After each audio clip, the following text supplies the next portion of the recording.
Hi everyone. आज हम vegetative propagation पढ़ने वाले हैं, राइट। ये बहुत इंटरेस्टिंग टॉपिक है एसेक्सुअल मोड ऑफ रिप्रोडक्शन का। ओके, तो हम एनसीईआरटी को बाद में देखेंगे। पहले मैं अपनी तरफ से आपको कुछ बताना चाहती हूँ, क्योंकि आपके एनसीईआरटी ने ना बहुत शॉर्ट कर दिया इस टॉपिक को, जबकि ये टॉपिक उतना शॉर्ट होना नहीं चाहिए। बहुत इंटरेस्टिंग है एंड बहुत इंपॉर्टेंट टॉपिक भी है। इसको हम आज अपने ना टाइम पे यूज़ करते हैं, राइट। इस वजह से ये काफ़ी ज़्यादा इंपॉर्टेंट है। अच्छा देखो, यहाँ पे सबसे इम्पॉर्टेंट पॉइंट तो यही है कि मैम वेजिटेटिव प्रोपेगेशन को फॉलो करने वाले ऑर्गेनिजम्स कौन कौन से हैं। ओके, तो आपको जान करके बहुत आश्चर्य होगा बच्चे कि ये जो ऑर्गेनिजम्स हैं ये हाइयर मल्टी सेलुलर प्लांट्स हैं, राइट। आश्चर्य हुआ ना आपको, क्योंकि मैंने आपको बताया था कि एसेक्सुअल मोड ऑफ रिप्रोडक्शन वैसे ऑर्गेनिजम्स फॉलो करते हैं जो या तो यूनिसेलुलर हैं, या फिर अगर वो मल्टी सेलुलर हैं भी तो बहुत सिंपल है, राइट। बट यहाँ पे मैं आपको बता रही हूँ कि multi cellular plants, higher plants, right, ये वेजिटेटिव प्रोपेगेशन फॉलो करते हैं, जो कि एसेक्सुअल मोड ऑफ रिप्रोडक्शन है। ओके, क्यों करते हैं ऐसा और किस तरीके से करते हैं, यही बात हम अपनी क्लास में आज करने वाले हैं, राइट। तो यहाँ पे देखो, सबसे पहली बात कि वेजिटेटिव प्रोपेगेशन होता क्या है। ओके, तो इट इज़ द प्रोसेस, आप मेरे साथ लिख सकते हो, it is the process of multiplication. यहाँ पे मैं मल्टीप्लिकेशन क्यों लिख रही हूँ, इसलिए लिख रही हूँ कि क्योंकि एसेक्सुअल मोड ऑफ रिप्रोडक्शन को हम रिप्रोडक्शन ना कह करके मल्टीप्लिकेशन बोले ना तो ज़्यादा बेटर होगा ना, क्योंकि बहुत कम टाइम में सबसे पहली बात कि सेक्सुअल रिप्रोडक्शन होता है। ओके, एंड यहाँ पे बहुत ज़्यादा नंबर में ऑर्गेनिजम्स जो हैं वो प्रोड्यूस होते हैं साइमल्टेनियसली। ओके, तो इस वजह से एसेक्सुअल मोड ऑफ रिप्रोडक्शन को बहुत बड़ी मल्टीप्लिकेशन भी कह दिया जाता है, राइट। तो उसी एसेक्सुअल मोड ऑफ रिप्रोडक्शन में यहाँ पे हम वेजिटेटिव प्रोपेगेशन पढ़ रहे हैं, राइट। अब यहाँ पे मैं वेजिटेटिव प्रोपेगेशन का जो आपको लिखा रही हूँ एक तरह से डेफिनेशन कि ये क्या होता है, वो आप जरा सा यहाँ पे गौर करो। ओके, तो देखो यहाँ पे as a propagates and develop into a new individual, right? Okay, अब यहाँ पे देखो मैंने लिखा है it is the process of multiplication, यहाँ तक तो मैंने आपको बता ही दिया था, in some higher plants, right, मैंने जस्ट अभी बताया था ना, in which a portion of fragment, यानी कि उनके बॉडी का ही कोई पोर्शन, राइट, उनके यानी कि प्लांट के बॉडी का ही कोई पोर्शन, फ्रैगमेंट जिसको आप कह सकते हो, टुकड़ा जिसको कह सकते हो, मैंने फ्रैगमेंटेशन में आपको बताया था, of the plant body functions as a propagates की तरह फंक्शन करता है। प्रोपेगेट्स का मतलब एक नया प्लांट बनाता है, okay, and develop into a new individual, और वही प्रोपेगेट जो है एक नया इंडिविजुअल बना देता है। ओके, तो इसी मेथड को कहते हैं वेजिटेटिव प्रोपेगेशन। यानी कि अगर मैं आम भाषा में बोलूँ ना, तो लेट सपोज कि ये हमारा एक प्लांट है। ओके, ये इसके रूट्स हो गए, ये इसका स्टेम हो गया, एंड ये इसके ब्रांचेस हो गए, ये इसके लीव्स हो गए, राइट। तो यहाँ पे 3 प्रोपेगेट्स होते हैं, प्लांट्स के 3 प्रोपेगेट्स होते हैं, एक तरह से हम कह सकते हैं वेजिटेटिव पार्ट्स, राइट। तो 3 वेजिटेटिव पार्ट्स होते हैं। पहला तो आपका लीफ हो जाता है, राइट, दूसरा आपका स्टेम हो जाता है, राइट, एंड तीसरा रूट। ओके, ये 3 वेजिटेटिव पार्ट्स हैं, प्रोपेगेट्स हैं एक तरीके से, जो कि फ्रैगमेंट की तरह काम करते हैं, और इनसे एक नए इंडिविजुअल का डेवलपमेंट हो जाता है। किसी भी तरीके के फ्लावर की जरूरत नहीं पड़ती है, किसी भी तरीके के सीड की जरूरत नहीं पड़ती है, राइट। ओके, तो ये होते किस तरह के ऑर्गेनिजम्स में है, किस तरीके के प्लांट्स में है। तो देखो, वैसे प्लांट्स में होते हैं वेजिटेटिव प्रोपेगेशंस, ठीक है, जो सीडलेस होते हैं, जिनमें कि सीड्स नहीं पाए जाते हैं, उन्हीं प्लांट्स में वेजिटेटिव प्रोपेगेशन होता है, राइट। क्योंकि अगर सीड होता प्लांट में, तब तो वो sexual mode of reproduction follow करता ना, राइट। अगर सीड नहीं है तभी तो वो asexual mode of reproduction follow कर रहा है, जिसको कि वेजिटेटिव प्रोपेगेशन भी कह सकते हो। ओके, जो जब हायर प्लांट्स में होता है तब, राइट। तो यहाँ पे अगर सीड नहीं है तो उसकी बॉडी में और भी तो पार्ट्स हैं, राइट। तो कौन कौन से वेजिटेटिव पार्ट्स हैं, पहला हो जाएगा लीफ, दूसरा हो जाएगा रूट एंड तीसरा हो जाएगा स्टेम। ओके, जब मैं आपको एग्जाम्पल बताऊंगी ना तो आपको लगेगा कि हाँ मैम तो सही बता रही थी, राइट। ओके, तो चलो फिर हम लोग एग्जाम्पल की तरफ मूव करते हैं, राइट। बट यहाँ पे थोड़ा सा नोट कर लेना कि the vegetative parts of the plant are leaf, root and stem. Okay, and किन प्लांट्स में ऐसा होता है, वेजिटेटिव प्रोपेगेशन होता है, तो मैक्सिमम सीडलेस प्लांट्स में होता है। ठीक है, तो चलो फिर हम लोग आगे बढ़ते हैं। इसको मैं इरेज कर रही हूँ। ओके, अब यहाँ पे देखो, वेजिटेटिव प्रोपेगेशन ना दो तरीके का होता है, राइट। पहला तो होता है नेचुरल, ठीक है ना, पहला होता है नेचुरल एंड दूसरा होता है आर्टिफिशियल। ओके, देखो नेचर ने खुद ही कुछ ऐसे प्लांट्स थे जिनको कि सीडलेस बनाया और उनके प्लांट पार्ट्स को वेजिटेटिव पार्ट्स बना दिया, राइट। यानी कि उनके रूट्स, लीव्स एंड स्टेम में ऐसी कैपेसिटी दे दी कि वो उनसे नया इंडिविजुअल को प्रोड्यूस कर सकते थे, राइट। ऐसा नेचुरली हुआ। तो साइंटिस्ट ने सोचा कि इसका क्या हम अपने यूज में आर्टिफिशियली भी ऐसा कर सकते हैं क्या, राइट। तो ऐसा बिल्कुल संभव हो पाया। तो जब ऐसा संभव हो पाया ना आर्टिफिशियली, जब हमने वेजिटेटिव पार्ट्स को की हेल्प से दूसरा नया प्लांट बनाना सीख लिया, तो उसको कहा जाने लग गया आर्टिफिशियल वेजिटेटिव प्रोपेगेशन। ओके, तो सबसे पहले हम नेचुरल देख लेते हैं, उसके बाद से आर्टिफिशियल भी पढ़ लेंगे। ओके, तो देखो नेचुरल में सबसे पहली बात तो यहाँ पे यही है कि फिर से मैं वही बात बताने वाली हूँ, among seedless plants, right. Naturally जो सीडलेस प्लांट्स थे उन्हीं में वेजिटेटिव प्रोपेगेशन जो था वो फॉलो हो रहा था, ठीक है। तो vegetative propagation by natural method is followed, right. Natural method is followed नहीं, यहाँ पे लिख देती हूँ मैं वेरी कॉमन, ये ज़्यादा बेटर होगा। ओके, मैं अभी लिखा देती हूँ ताकि आपको एग्जाम के लिए एक बढ़िया सा नोट्स भी मिल जाए, राइट। अब यहाँ पे ना 3 वेजिटेटिव पार्ट्स थे ना, तो मैं सबसे पहले रूट की बात करूँगी, यानी कि natural vegetative propagation by roots कौन कौन से प्लांट्स करते हैं, इन स्वीट पोटैटो, राइट। आपने स्वीट पोटैटो खाया होगा, है ना, बहुत बड़ी जब फास्टिंग वगैरह घर में फैमिली में मेंबर्स करते हैं, पापा या मम्मी, राइट, तो वहाँ पे स्वीट पोटैटो खाया जाता है। ओके, तो आपने सुना होगा कि स्वीट पोटैटो जो है, हम लोग स्वीट पोटैटो का क्या खाते हैं, रूट खाते हैं, स्टेम खाते हैं, लीफ खाते हैं, क्या खाते हैं, तो रूट खाते हैं। स्वीट पोटैटो का क्या खाते हैं, रूट खाते हैं, और इसी रूट से नए स्वीट पोटैटोज जो है वो प्रोड्यूस हो जाते हैं। स्वीट पोटैटो में किसी तरह का सीड नहीं होता है, ओके, ये अंडरग्राउंड पाया जाता है, सॉइल के अंदर होता है, राइट। एंड एक और है डहलिया, राइट। तो डहलिया में भी ऐसा ही होता है, रूट से ही इसका नया प्लांट जो है वो बनता है। ओके, अब थोड़ी सी बात हम लोग स्टेम की भी कर लेते हैं। अच्छा बताना जरा सा, पोटैटो का हम लोग क्या खाते हैं, रूट खाते हैं या स्टेम खाते हैं? बिल्कुल सही, पोटैटो का हम लोग स्टेम खाते हैं, रूट नहीं खाते हैं। हालांकि ये भी सॉइल के अंदर ही होता है, बट फिर भी हम लोग इसका स्टेम खाते हैं, राइट। तो पोटैटो जो है वो स्टेम से इसका नया पोटैटो प्लांट बन सकता है, इसी वजह से स्टेम इसका वेजिटेटिव पार्ट हो जाएगा। और पोटैटो के बाद बनाना, राइट, बनाना भी तो सीडलेस होता है ना, बनाना का प्लांट। तो बनाना का जो प्लांट है, आपने कभी सोचा है कि बनाना का जो प्लांट है वो किस तरीके से नया बनाना का प्लांट प्रोड्यूस करता है? तो बिल्कुल स्टेम से करता है, ठीक है। Okay, and the third one is by leaves. तो लीव्स के द्वारा कौन कौन से प्लांट्स हैं जो कि वेजिटेटिव प्रोपेगेशन करते हैं? तो आपके एनसीईआरटी बुक ने बहुत बढ़िया सा डायग्राम बनाया हुआ है ब्रायोफाइलम का, जो कि बहुत फेमस भी है, राइट। ये ब्रायोफाइलम का जो लीफ होता है, ये जो लीफ जो है ना, जब भी सॉइल में टच करता है, लेट सपोज कि ये सॉइल है, तो जैसे ही ये सॉइल में टच करता है तो इसको बहुत सारे इन्वायरमेंटल कंडीशंस मिल जाते हैं, राइट, इन्वायरमेंटल कंडीशंस मिल जाते हैं, मॉइस्चर मिल जाता है, न्यूट्रिएंट मिल जाता है, सनलाइट तो मिल ही रहा होता है। तो इस वजह से यहाँ पे धीरे धीरे कर करके यहाँ पे एक नया ब्रायोफाइलम जो है वो बनना स्टार्ट हो जाता है, राइट। तो इस तरीके के लीव्स से ही एक नया ब्रायोफाइलम बन जाता है, ठीक है ना, बहुत इंटरेस्टिंग सा।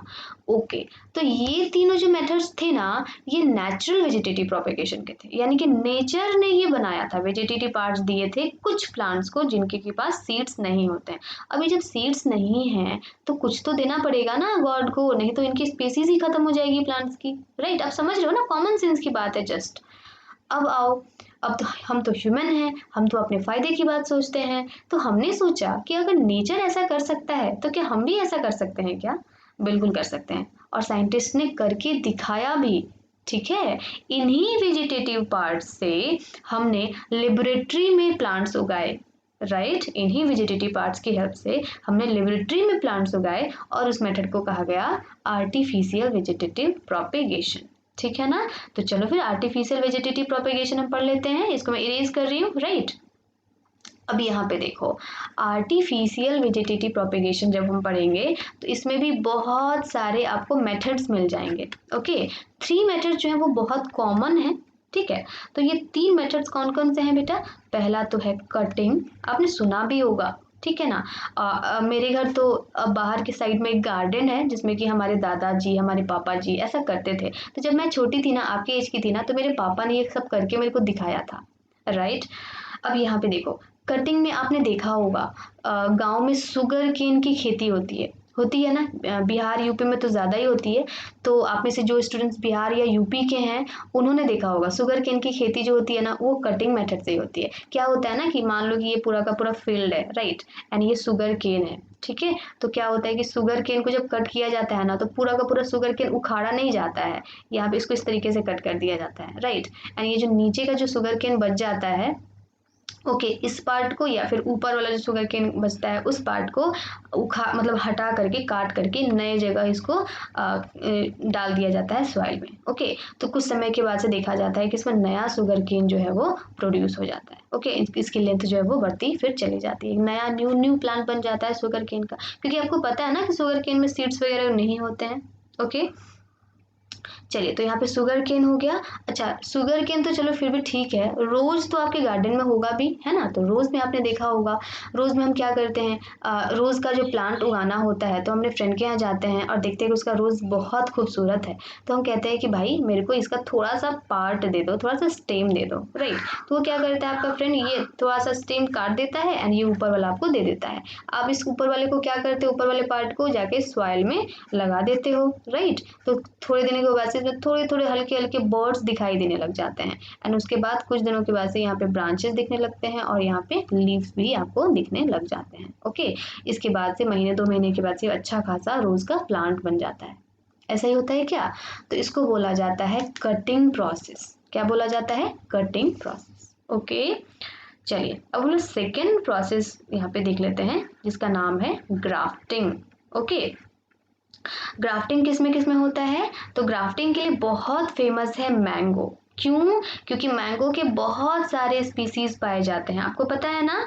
चलो, तो यहाँ पे हम कह सकते हैं कि between closely related plants, grafting किस में किया जाता है? क्लोजली रिलेटेड प्लांट्स में ये किया जाता है।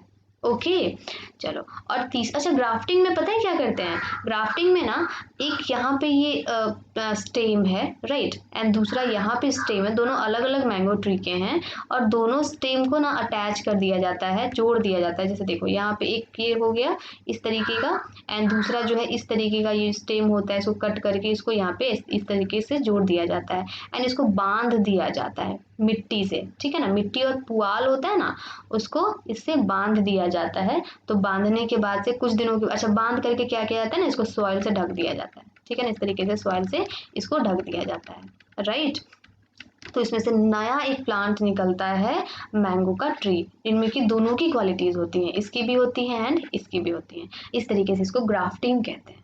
ठीक है ना? अच्छा, बहुत बारी तो ऐसा होता है ना कि ग्राफ्टिंग का प्रोसेस कोई जरूरी नहीं है कि आप सॉइल के अंदर ही करो, सॉइल के बाहर भी इसको रखोगे ना, इस बंधे हुए पार्ट को, तो क्योंकि यहाँ पे तो मिट्टी होती है, पुआल होता है, तो इस वजह से इसको हर चीज़ मिल जाता है जिसको चाहिए, न्यूट्रिएंट्स वगैरह सब कुछ मिल जाता है ना? तो यहाँ पे ये अगर सॉइल के ऊपर भी होगा ना, तब भी यहाँ पे एक नया प्लांट जो है वो मिल जाता है। ओके, तो फिर यहाँ से कट करके हम इसको वापस से जमीन में अंदर डाल देते हैं। ओके, तो इस तरीके से यहाँ पे ग्राफ्टिंग की जाती है। और लेयरिंग एक थर्ड नंबर प्रोसेस है, दैट इज लेयरिंग। लेयरिंग किस में होता है? तो लेयरिंग ना जैस्मिन टाइप के फ्लावर्स में होता है।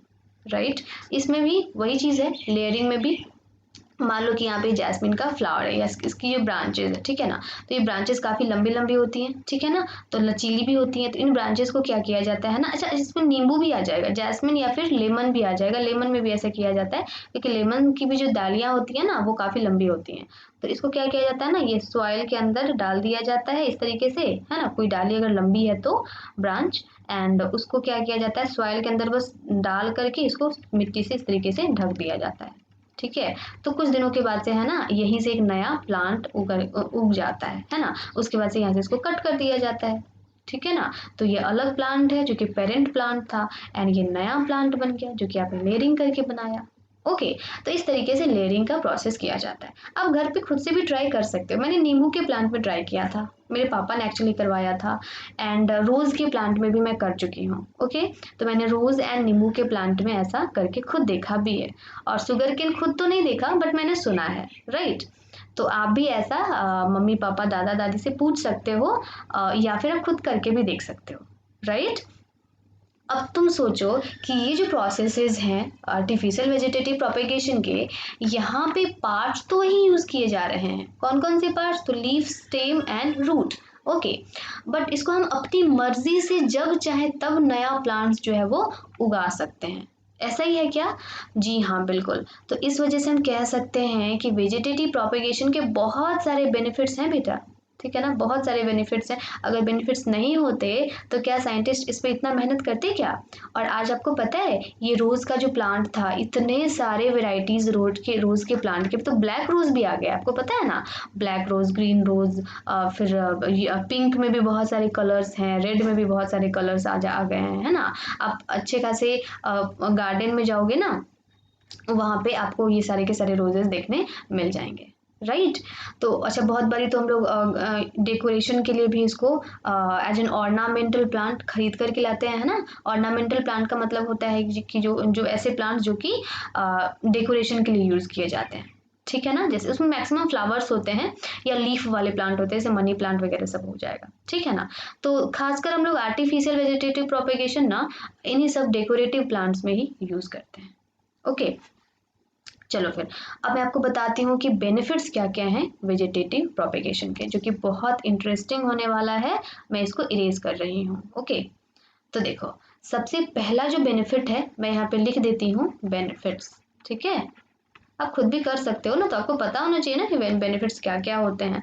तो सबसे पहला जो बेनिफिट है वो ये है कि वैसे प्लांट जो कि वेजिटेटिव प्रोपेगेशन से प्रोड्यूस हुए हैं कैन बियर फ्लावर्स, उनमें फ्लावर्स तो आते ही हैं, फ्रूट्स भी आते हैं, राइट। आश्चर्यजनक चीज़ है ना, फ्लावर्स भी आ सकते हैं, फ्रूट्स भी आ सकते हैं, बट वो अर्लियर आते हैं, यानी कि पहले ही आ जाते हैं then those of produced from seeds, यानी कि ऐसे प्लांट जो कि सीड्स से प्रोड्यूस हुए होते हैं, उनमें जब फ्लावर्स एंड फ्रूट्स आते हैं उनसे बहुत पहले ही आ जाते हैं इन प्लांट्स में जो कि वेजिटेटिव प्रोपेगेशन से प्रोड्यूस किए गए हैं। ओके, अब आप कहोगे मैम इससे फ़ायदा क्या हुआ? बिल्कुल बच्चे, फ़ायदा तो बिल्कुल हुआ। आपको ऑर्नामेंटल प्लांट्स उगाने थे, ऑर्नामेंटल प्लांट्स में जब तक फ्लावर नहीं आएगा तब तक उस प्लांट को उगाने का क्या मतलब बनता है? कुछ भी नहीं। तो मतलब हम लोगों को फ्लावर्स चाहिए और फ्रूट्स भी चाहिए, राइट। तो इस वजह से अगर वो फ्लावर्स एंड फ्रूट्स जल्दी आएंगे तो ज़्यादा बेटर होगा ना, तो लोग तो उन्हीं प्लांट्स को खरीदेंगे जिनमें कि फ्लावर्स एंड फ्रूट्स जल्दी आते हैं। ओके, तो इस वजह से ये मार्केट में काफ़ी वैल्यूएबल होगा। ओके, सेकेंड नंबर प्लांट क्या है भाई? तो देख लो, ग्रोइंग प्लांट्स लाइक बनाना, मैं यहाँ पे लिख देती हूँ। ओके, ग्रोइंग प्लांट्स लाइक बनाना, बनाना में सीडलेस होता है ना बनाना। ओके, बनाना के बाद से ऑरेंज हो जाएगा, ऑरेंज के बाद से और क्या हो सकता है? अच्छा, रोज़ भी हो जाएगा, जैस्मिन भी ले सकते हैं हम लोग, जैस्मिन भी हो जाएगा। मैं वैसे एग्जांपल ले रही हूँ ना जो कि आपके आसपास है, राइट, ताकि आपको प्रॉब्लम ना हो समझने में, right. That lost the capacity to produce seeds, that lost the capacity to produce seeds। ऐसे प्लांट्स ना जो कि सीड्स प्रोड्यूस नहीं कर सकते हैं, राइट, उनमें भी रिप्रोडक्शन यानी कि नए प्लांट्स का उगना पॉसिबल हो पाता है। Okay, is possible. ओके, क्यों पॉसिबल हो पाता है? क्योंकि हमारे पास वेजिटेटिव प्रोपेगेटिव मेथड है। राइट। हाँ, ये इंपॉर्टेंट पॉइंट है, थर्ड नंबर, जरा सा ध्यान देना इस पे, genetical similarity. Okay, genetical similarity is maintained, यहाँ पे ये बहुत इंपॉर्टेंट पॉइंट है। मेंटेन का स्पेलिंग मैंने गलत लिख दिया है ना, ओके मैं सुधार देती हूँ, मेंटेन्ड। यहाँ पे जेनेटिकल सिमिलैरिटी जो है ना वो मेंटेन की जाती है। आप बोलोगे मैम इससे फ़ायदा क्या है? बिल्कुल बहुत फ़ायदा है। बहुत बारी ऐसा होता है कि आपने कोई रोज़ का प्लांट लगाया, ठीक है ना, कटिंग या ग्राफ्टिंग करके आपने लगा लिया, राइट। जनरली कटिंग करके हम लोग लगाते हैं रोज़ का प्लांट। तो इसका जो कलर था ना फ्लावर का, बहुत बहुत बढ़िया था। एंड इसका जो फ्लावर होता था ना वो बहुत ज़्यादा इसमें लीव पेटल्स एक्चुअली हुआ करते थे, जिससे कि ये फ्लावर बहुत सुंदर लगता था दिखने में। ओके, तो मैं चाहती हूँ कि इसी टाइप का फ्लावर बहुत सारा जो है वो मैं उगा पाऊँ, ताकि मैं मार्केट में इसको बेच पाऊँ, ठीक है ना, एज एन ऑर्नामेंटल प्लांट। लेकिन अगर मैं वेजिटेटिव प्रोपेगेशन मेथड यूज़ नहीं करती, तब तो मेरे को जो प्लांट्स मिलते वो सब अलग अलग होते, अलग अलग वेराइटीज़ के होते, जेनेटिकली डिसिमिलर होते, क्योंकि वेरिएशंस पाया जाता है, आपको पता है सेक्सुअल रिप्रोडक्शन में। तो इस वजह से मैंने यहाँ पे क्या किया, इसको कटिंग मेथड से इस नए नए प्लांट्स उगा लिए, जिससे क्या हुआ, एकदम सेम टू सेम प्लांट्स मेरे को मिल गए, बहुत ज़्यादा संख्या में बहुत सारे प्लांट्स मिल गए, राइट, जिसका कि मार्केट वैल्यू काफ़ी ज़्यादा बढ़ गया। ओके, तो मैंने अगर बहुत अच्छा प्लांट देखा है या उगाया है, अगर मैं चाहती हूँ कि उसी टाइप के ढेर सारे प्लांट्स मेरे पास आ जाएं, तो मैं कौन सा मेथड यूज़ करूँगी? बिल्कुल वेजिटेटिव प्रोपेगेटिव मेथड ही यूज़ करूँगी। ओके, एंड ऐसा ही किया भी जाता है। जितने भी ऑर्नामेंटल प्लांट्स होते हैं ना मार्केट वैल्यू वाले, वो सारे के सारे इसी तरीके से उगाए जाते हैं। ओके, एक और पॉइंट मैं आपको लिखा देती हूँ, helps in growing seedless fruits. ये आपने, अच्छा ये बताओ कि आपने मार्केट से कभी ऐसा पपाया खरीदा है जो कि सीडलेस हो, उस पपाया में सीड ही ना हो? ऐसा खाया है क्या? होता है, ऐसा बिल्कुल होता है। ऑरेंज, आपने ऐसा ऑरेंज खाया है क्या जिसमें सीड्स ना हो? ऐसा होता है, ठीक है ना। ऐसा कैसे हो पाता है? वेजिटेटिव प्रोपेगेशन से हो पाता है, ठीक है ना। यहाँ पे जो प्लांट्स होते हैं उगाए जाते हैं ना, उनमें सीड्स नहीं होते हैं, राइट। तो कितना ज़्यादा वैल्यूएबल हो जाएगा ना मार्केट में, क्योंकि लोग तो वैसे ही प्लांट्स को फ्रूट्स को खरीदना चाहेंगे जिनमें सीड्स ना हो, राइट। अभी तो बहुत बारी वाटरमेलन भी ऐसा मिलने लग गया मार्केट में जिसमें कि सीड्स नहीं होते हैं, ठीक है। अच्छा, सबसे मेन पॉइंट तो यहाँ पे है, काफ़ी चीपर होता है, चीपर एंड ईजियर, काफ़ी सस्ता होता है। एंड ईजियर का स्पेलिंग मैंने फिर से गलत लिख दिया, सॉरी फॉर डैट। तो चीपर होता है एंड ईजियर होता है, ठीक है ना। Method of growing plants, plants को उगाना काफ़ी सस्ता होता है एंड आसान भी होता है। अच्छा, सस्ता क्यों होता है आप बताओगे? इसलिए सस्ता होता है ना क्योंकि आप मार्केट से सीड खरीदने जाओगे ना, सीड काफ़ी महंगा मिलता है, ठीक है। लेकिन आप छोटे छोटे यहाँ पे आपके पास पहले से अगर प्लांट है या फिर आपके फ्रेंड के पास है, तो आप उससे जरा सा स्टेम मांग सकते हो, जरा सा रूट भी मांग सकते हो, है ना। तो उसमें आपको ज़्यादा कॉस्ट भी नहीं पड़ेगा, अगर कॉस्ट देना भी है तो बहुत ज़्यादा कॉस्ट आपको नहीं देना पड़ेगा, राइट। लेकिन अलग से सीड्स खरीदने में काफ़ी ज़्यादा कॉस्ट आपको पे करना पड़ता है, एंड ईजियर तो है ही। ओके, चलिए फिर अब इसी से रिलेटेड एक और हमारे पास टॉपिक है, that is called tissue culture. Okay, देखो जो हम लोग आर्टिफिशियल वेजिटेटिव प्रोपेगेशन करते हैं ना, उसको हम लोग बहुत बड़ी लेबोरेटरी में भी करते हैं। ओके, आर्टिफिशियल वेजिटेटिव प्रोपेगेशन जो प्रोसेस है उसको हम लोग बहुत बड़ी लेबोरेटरी में भी परफॉर्म करते हैं। काम वही होता है, बस प्लेस जो है वो डिफर कर जाता है। बहुत बड़ी फील्ड में किया जाता है, बहुत बड़ी लेबोरेटरी में किया जाता है। अभी लेबोरेटरी का क्या फ़ायदा है वो तो मैं आपको बताऊंगी। उस प्रोसेस को कहा जाता है टिश्यू कल्चर, यानी कि जब यही सारा काम जब हम लोग लेबोरेटरी में करते हैं, एक्चुअली जब साइंटिस्ट लेबोरेटरी में करते हैं, तो उसको कहा जाता है tissue culture. Okay, tissue culture के अपने बहुत सारे फायदे हैं, तो चलो फिर टिश्यू कल्चर हम लोग पढ़ लेते हैं। यहाँ पे देखो, टिश्यू कल्चर मैं पहले बता देती हूँ कि टिश्यू कल्चर है क्या, एक्चुअली लिखा देती हूँ, जरा सा लिख लेना। इट इज अ टेक्निक, ये एक ऐसा टेक्निक है, okay, in which fragments of plants. मेरी हैंड राइटिंग आपको समझ में तो आती है ना? अगर नहीं आती हो ना तो आप कमेंट में मेरे को बता सकते हो, तो मैं कुछ जो है वो इसको सुधारने की कोशिश करूँगी। एक्चुअली मेरे को फास्ट लिखना पड़ता है, इस वजह से शायद मेरी हैंड राइटिंग थोड़ी बिगड़ जाती होगी, है ना। बट आपको समझ में तो पक्का ही आना चाहिए। इन अ लेबोरेटरी, यानी कि जो चीज़ मैंने कहा वही चीज़ मैंने लिख दिया है।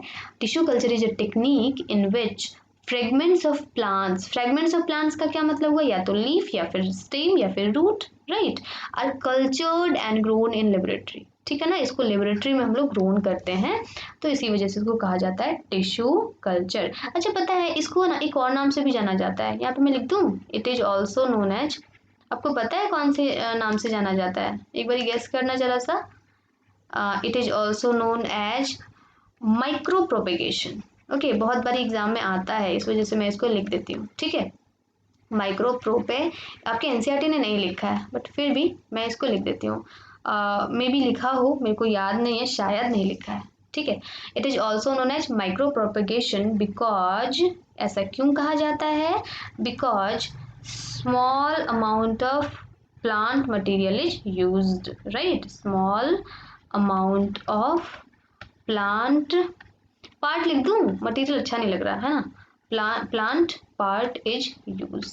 देखो, प्रोपिगेशन का मतलब होता है फैलना, नए प्लांट्स फैलना। माइक्रो का क्या मतलब हुआ, माइक्रो इसलिए क्योंकि आप पुराने प्लांट के ही कुछ पार्ट से नया प्लांट बना रहे हो, इसी वजह से नाम दे दिया क्या, माइक्रो प्रोपिगेशन। ओके, तो it is also known as micro propagation because small amount of plant part is used. Okay, चलो अब द मेन पॉइंटेज, क्या क्या एडवांटेज है मैम, आप पहले ये बताइए, तब तो हम लोग सोचेंगे है ना साइंटिस्ट बनने का एंड टिश्यू कल्चर फॉलो करने का, राइट। तो चलो फिर मैं आपको बता देती हूँ।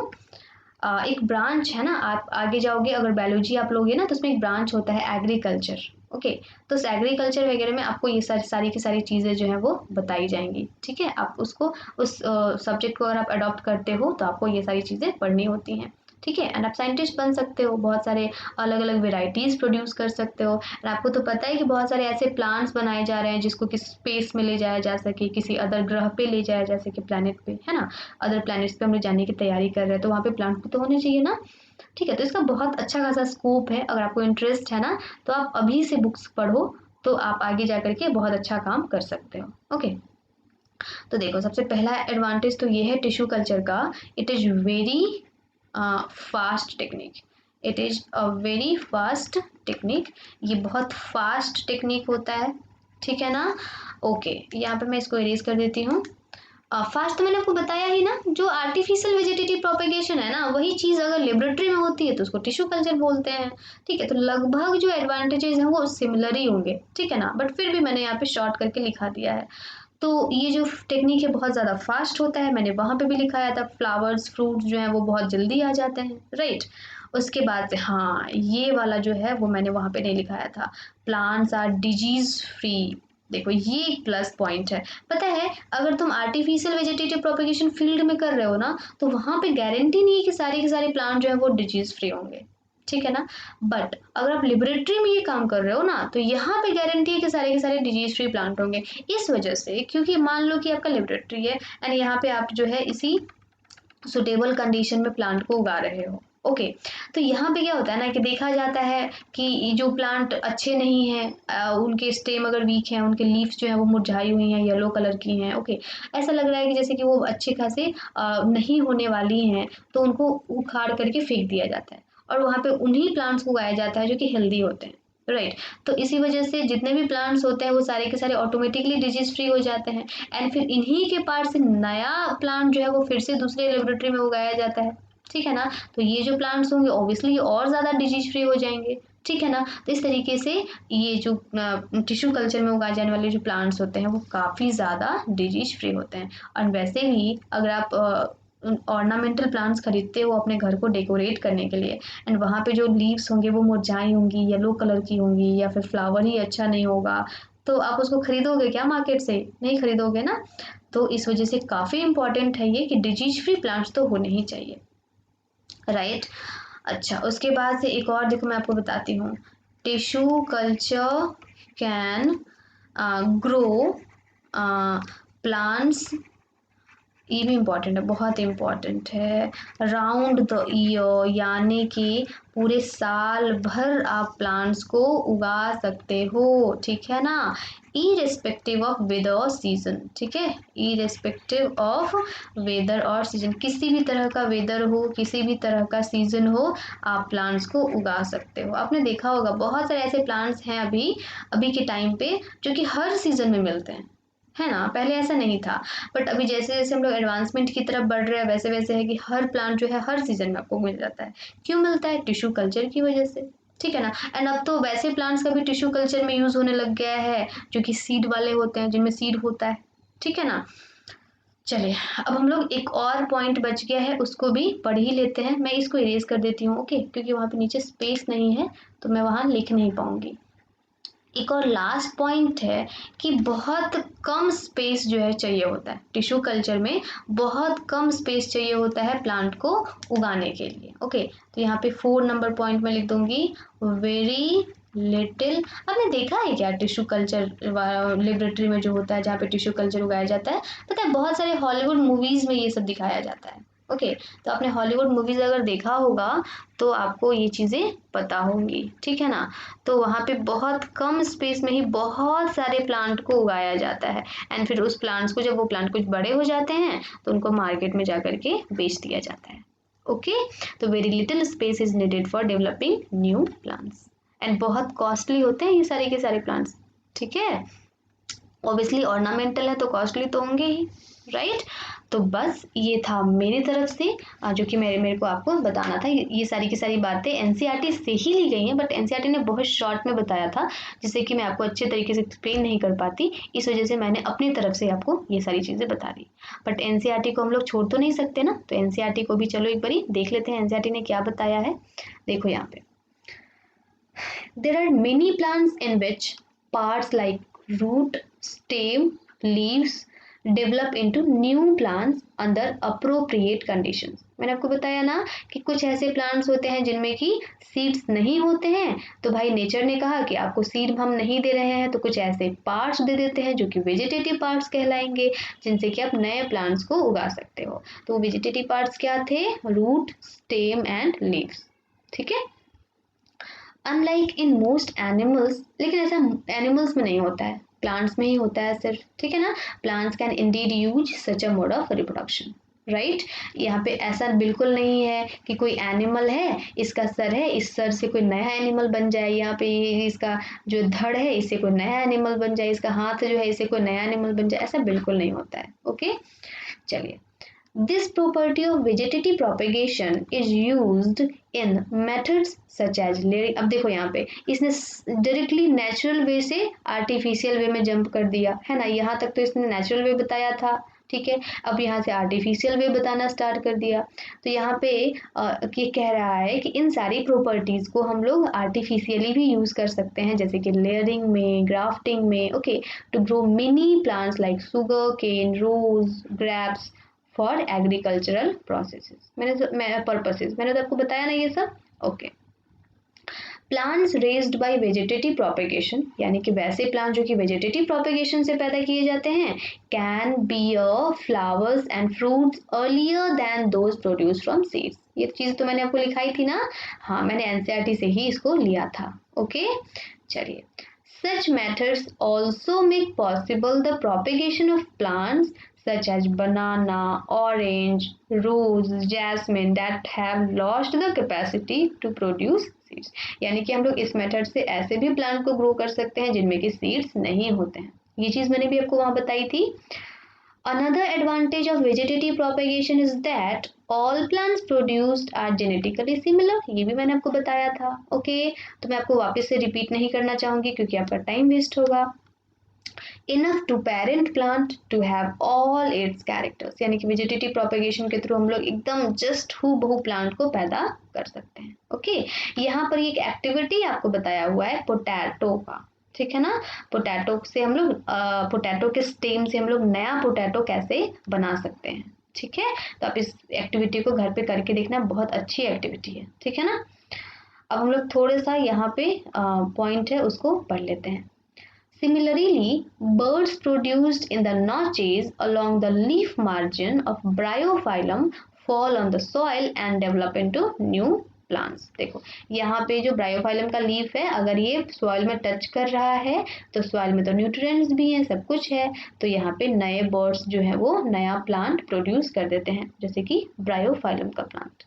ठीक है, अब देखो यहाँ पे एक मनी प्लांट का भी यहाँ पे एक्टिविटीज ने कहा है करने के लिए, राइट? तो आप कर सकते हो घर पे। बस यही था वेजिटेटिव प्रोपेगेशन। बहुत इंटरेस्टिंग टॉपिक है बेटा, आप अपने घर पे इस मेथड को यूज कर सकते हो एंड प्रैक्टिकली देख सकते हो कि किस तरीके से वेजिटेटिव प्रोपेगेशन जो है वो फॉलो होता है।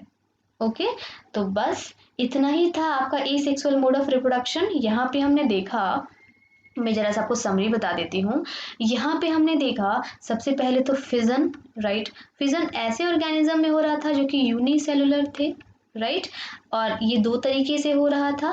पहला तो हो रहा था बाइनरी फिजन, ओके, एंड दूसरा हो रहा था मल्टीपल फिजन, राइट? अच्छा, ये किस ऑर्गेनिज्म में हो रहा था आपको ऑलरेडी पता है, आप मेरे वीडियो को देख सकते हो। ओके, तो मैं वापस से यहाँ पे दोबारा रिपीट नहीं करना चाहूंगी। ये पहला मेथड था। दूसरा मेथड हमने क्या पढ़ा था? फ्रैगमेंटेशन पढ़ा था, राइट? फ्रैगमेंटेशन किस किस तरह के ऑर्गेनिज्म में हो रहा था? तो मल्टी सेलुलर में हो रहा था, बट ये मल्टी सेलुलर काफ़ी ज़्यादा सिंपल थे, बहुत सिंपल ऑर्गेनिज्म थे, ठीक है ना? ओके, स्पाइरोगैरा इसका एग्जाम्पल था। तीसरा, फ्रेगमेंटेशन के बाद से क्या था? रीजनरेशन था। रीजनरेशन थोड़ा सा ज़्यादा कॉम्प्लेक्स, मल्टी सेलुलर से थोड़ा सा ज़्यादा कॉम्प्लेक्स ऑर्गेनिज्म में रीजनरेशन हो रहा था, जैसे कि प्लेनेरिया हो गया, हाइड्रा हो गया। ओके, चौथा नंबर में क्या था? बर्डिंग था। बर्डिंग ईस्ट में हुआ करता था, हालांकि ईस्ट यूनिसेलुलर, एक्सेप्शनली यूनिसेलुलर था, ठीक है ना? बट बर्डिंग जो है वो हाइड्रा में भी तो होता है, तो हाइड्रा तो मल्टी सेलुलर है, राइट? अब देखो यहाँ पे हाइड्रा में दोनों मेथड फॉलो किया जाता है, रीजनरेशन भी एंड बर्डिंग भी। ओके, चलिए, एंड पांचवा मेथड हमने क्या देखा था? यहाँ पे मैं लिख देती हूँ, स्पेस खाली है। पांचवा मेथड हमने क्या देखा था? स्पोर फॉर्मेशन देखा था, जो कि और ज़्यादा एडवांस था, है ना? पहले से ज़्यादा एडवांस था। यहाँ पे वेजिटेटिव पार्ट्स भी थे, जिसको कि माइक्रोस्पोरेंजिया कहा जा रहा था, एंड स्पोर्स थे वहाँ पे, राइट?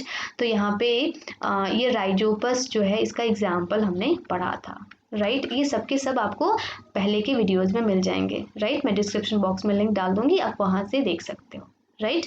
अब लास्ट क्या था जो कि हमने आज पढ़ा? वेजिटेटिव प्रोपेगेशन, ठीक है, जो कि सबसे ज़्यादा इंटरेस्टिंग टॉपिक था। बस एसेक्सुअल मोड ऑफ रिप्रोडक्शन इतना ही था। अब हम लोग कल की क्लास से सेक्सुअल मोड ऑफ रिप्रोडक्शन पढ़ने वाले हैं। But sexual mode of reproduction में भी सबसे पहले तो हम लोग पढ़ेंगे कि गेमीट्स वगैरह क्या होते हैं, राइट? एंड उसके बाद से हम लोग देखेंगे कि फ्लावरिंग प्लांट्स में किस तरीके से सेक्सुअल रिप्रोडक्शन होता है, एंड उसके बाद से हम लोग देखेंगे कि ह्यूमन बीइंग में किस तरीके से सेक्सुअल रिप्रोडक्शन होता है, ठीक है? तो रेडी रहना ये सब कुछ कंप्लीट करने के बाद, राइट? तो तब तक के लिए बाय बाय, थैंक यू।